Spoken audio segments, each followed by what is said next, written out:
Hi guys, so today I'm going to be doing a book review video, and I haven't done a book review video in a long time. The last video I did was what I got for Christmas, and I have 3 books because I read 2 books that were for Valentine's Day, and one book that I usually read during like the beginning of the month. So let's get right into it. So this one was a book that I really didn't like. It's a Valentine sampler. It's by Noelle Berry McHugh and Anne Anne Anne Reisner. This is what it looks like, and this stuff was really boring. The first one, it was more.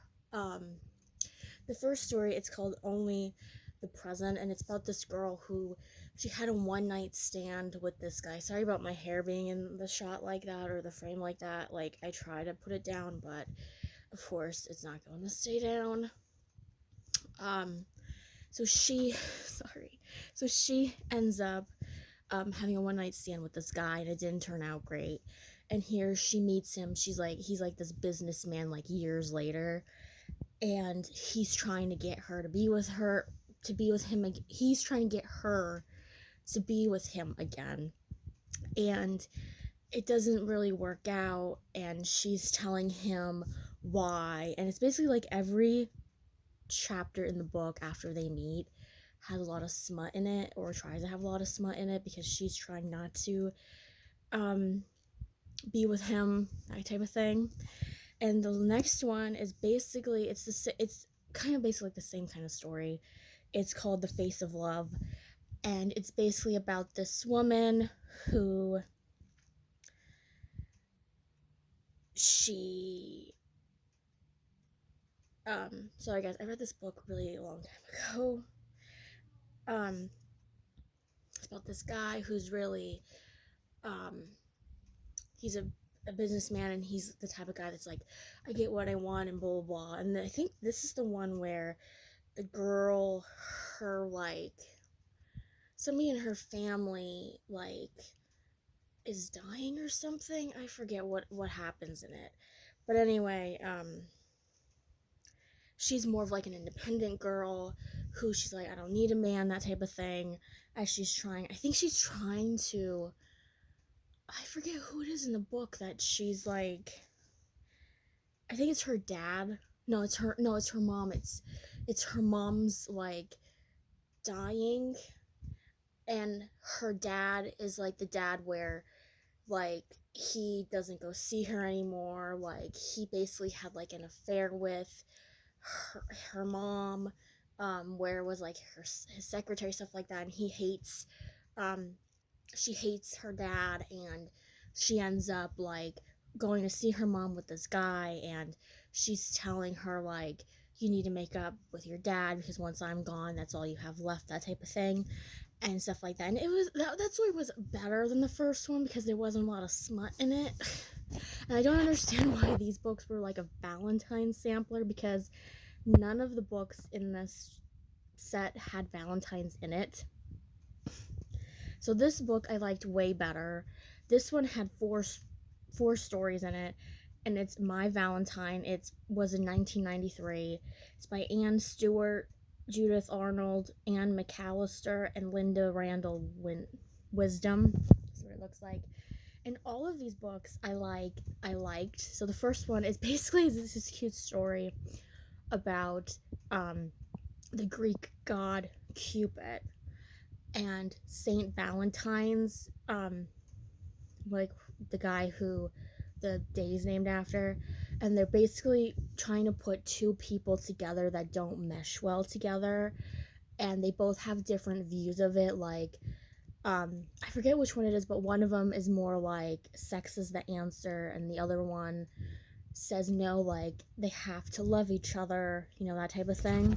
And it's a cute story. Like, between each chapter they go back and forth, the two, the god and the saint, and it's a cute book. And they're trying to, like, they have a wager. They have to be like, whichever way works the best by like Valentine's Day is the winner, to see how, like, what really matters in a relationship, I guess. That's called Saints Alive. That was by Anne Stuart. The second book is called Chocolate Kisses, and it's by Judith Arnold. I don't know if I showed you guys what it looks like. This is what it looks like.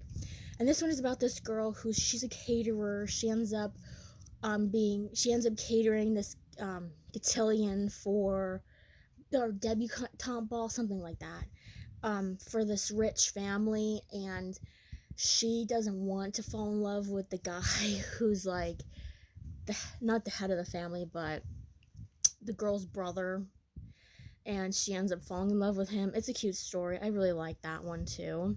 Simple Charms is by Anne McAllister.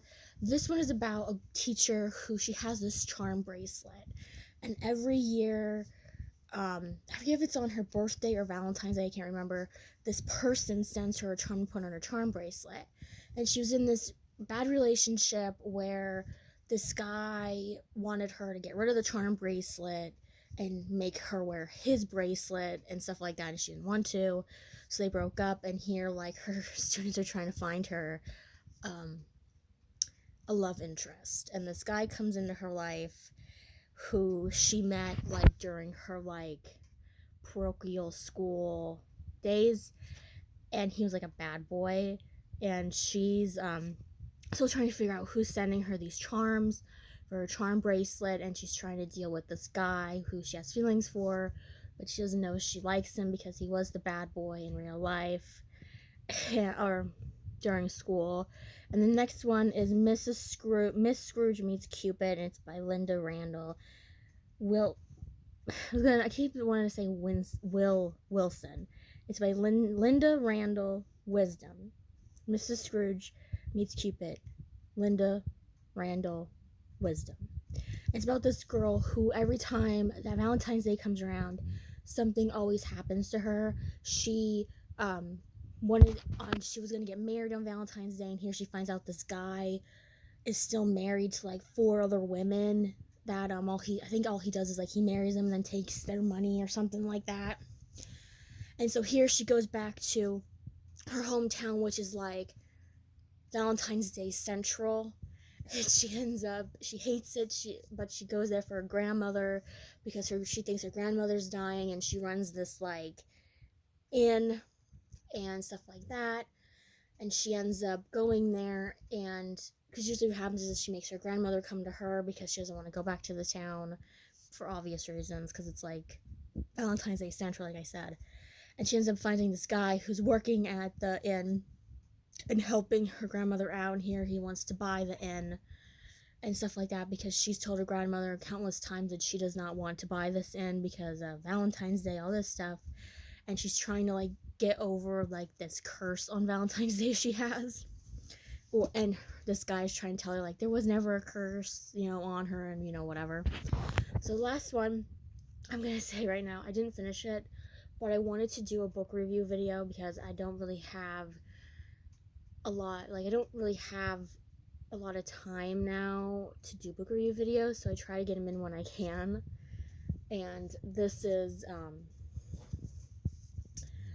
the 7th book in the Outlander series. It's An Echo in the Bone. It's by Diana Gabaldon. I didn't finish this book, but I'm far in it. I'm on the last part of the book, and this is what it looks like. And this is basically about this woman who goes through these stones. She time travels to Scotland, like in the early 1600s, I think 1700s, something like that. And she falls in love with this Highlander guy, and they end up going on these adventures together. Their daughter ends up being someone that can travel through stones, and her husband can too. And basically the last book takes place in North Carolina, and it's about to be the American Revolution. And her daughter and her husband, and her daughter's husband ends up going back into the future because they're having a baby, and their baby has some kind of heart defect, and she can't fix it in the 1700s. So they go back into the past, so it's just them. And this book, there's like 3 different storylines in the book. And the first storyline is, of course, Claire and Jamie. That's the couple, the head couple in the whole book. The second story is about Lord John Grey and his son, his like stepson. And the third story is obviously about Roger, well, Brianna and Roger. They're Bree's Claire's daughter, um, and Jamie's daughter, that type of thing. And it's a good book. It takes place during not the Civil War, the American Revolution, and they end up going back to the war still going on, but they end up going back to Scotland for one reason. And it's a good book. I really enjoy these books. Some of the chapters are short, some are long. Like I could like read a couple chapters in a day and not realize that I made it like through 100 pages. That's how good it is. I do watch Outlander, the show, and usually I read the books when the show comes out every year, but last year they didn't have it out because of COVID, and I was debating about reading this book or waiting until the year next year to read it, just because of the fact that I don't want to be too ahead. But there's only 2 books left in the series. There's 9 books altogether. These books, though, are really lengthy, and there is stuff in the books that if you didn't read the whole series, you won't really get what's happening in the books, because there is stuff throughout the whole series that leads up to certain things in the book that you have to remember. And these books are lengthy. Like this book has 1,000 some pages in it. But it is a book where I can't really read it all day long. Like I have to take breaks during it when I read it. So yeah, so that was my book review video. I'm sorry it's been a long time since I did one, like I said. It's hard to find time to do book review videos, but I'm trying my best to do it. So I might be in different places, maybe next time I do a book review video, I don't know. So see you guys next time with another book review video. Happy Valentine's Day if you guys celebrate Valentine's Day, and I hope you guys have a wonderful day.